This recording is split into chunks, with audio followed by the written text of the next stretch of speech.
नमस्कार दोस्तों, आज हम यूपी टेट के लिए ब्लूम का वर्गीकरण अर्थात ब्लूम टेक्सोनॉमी पढ़ने जा रहे हैं। इसका प्रतिपादक बेंजामिन ब्लूम ने 1956 में किया था। उनकी प्रसिद्ध पुस्तक थी क्लासिफिकेशन ऑफ एजुकेशन ऑब्जेक्ट्स। मुख्य उद्देश्य थे लर्निंग डोमेन मतलब शिक्षण के उद्देश्य का वर्गीकरण करना। हर बार यहाँ से एक क्वेश्चन हमेशा आता है। इस बार भी एक या दो क्वेश्चन आने की संभावना है। शिक्षण के मुख्य पक्ष कौन कौन से होते हैं? ब्लूम टेक्सोनॉमी में बताया गया कि शिक्षण के मुख्य पक्ष कौन कौन से होते हैं। पहला हो जाएगा हमारा संज्ञानात्मक पक्ष, दूसरा हो जाएगा भावनात्मक पक्ष और तीसरा हो जाएगा हमारा क्रियात्मक पक्ष हो जाएगा। संज्ञानात्मक पक्ष में हम पढ़ेंगे HMT मतलब हेड माइंड थॉट्स।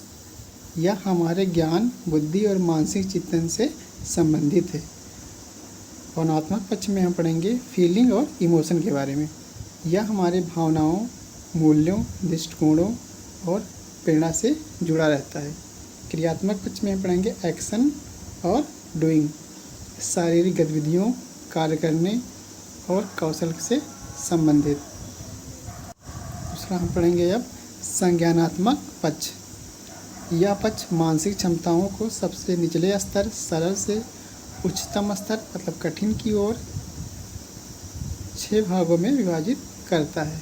इसे 2 श्रेणियों में बांटा गया है। एक कहते हैं लोड्स मतलब निम्नतम स्तरीय चिंतन कौशल, एक होता है हॉर्स उच्च स्तरीय चिंतन कौशल। अब हम इसके स्तर को देखेंगे। नॉलेज में होता है ज्ञान। ज्ञान हमारा निम्न स्तरीय कौशल में आता है, जिसे सूचनाओं, परिभाषाओं या तथ्यों को याद करना या रखना, यह हमारा निचला स्तर है। इसके बाद आता है बोध हमारा निम्न स्तरीय में आता है। अंडरस्टैंडिंग या सीखी गई बातों का अर्थ समझना, उसकी व्याख्या करना और अपनी भाषा में व्यक्त करना, उसे हम क्या कहते हैं? बोध या समझ कहते हैं। फिर आता है अनुप्रयोग, ये भी हमारा निम्न स्तरीय आता है। सीखे गए ज्ञान का वास्तविक परिस्थितियों में उपयोग या क्रियान्वयन करना। चौथा हमारा आता है विश्लेषण। विश्लेषण हमारा उच्च स्तरीय में आता है। जैसे किसी बड़ी समस्या या विचार को छोटे छोटे भागों में तोड़कर गहराई से समझना और तुलना करना, यह हमारा आता है किसमें? विश्लेषण में आता है। पांचवा हमारा आता है संश्लेषण। ये भी उच्च स्तरीय कौशल में आता है। इसे नई रचना करना, बिखरे हुए तत्वों को जोड़कर एक नया विचार या वस्तु को तैयार करना। पांचवा हमारा आता है मूल्यांकन आता है।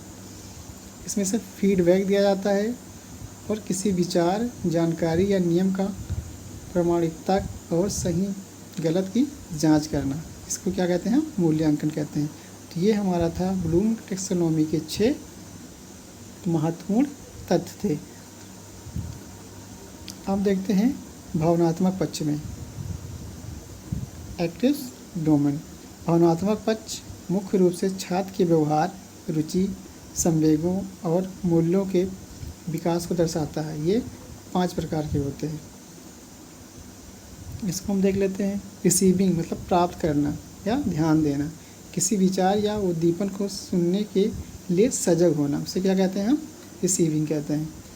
रिस्पॉन्डिंग में होता है जवाब देना या अनुक्रिया करना, सक्रिय रूप से सहभागिता दिखाना और प्रतिक्रिया देना। तीसरा होता है हमारा वैल्यूम मतलब मूल आंकलन या मूल्य, किसी वस्तु या व्यवहार का महत्व स्वीकार करना। और चौथा हमारा होता है ऑर्गेनाइजिंग, संगठन, व्यवस्थापन या विभिन्न मूल्यों को मिलाकर एक प्राथमिकता क्रम में बनाना। पांचवा हमारा होता है कैरेक्टराइजिंग, चरित्रीकरण, मूल्यों को अपने अस्थायी स्वभाव या चरित्र में शामिल करना, उसके बारे में हमको बताना। ये हमारी ब्लूम की टेक्सोनॉमी थी। आशा करता हूँ कि आप लोगों को अच्छा लगा होगा तो हमारे YouTube चैनल को सब्सक्राइब कर लीजिएगा और बेल आइकन दबा दीजिएगा। धन्यवाद। हम एक नया वीडियो लाएंगे, छोटा वीडियो लाएंगे, जिससे 1-1, 2-2 नंबर की जो है जल्दी से पूरी हो जाए।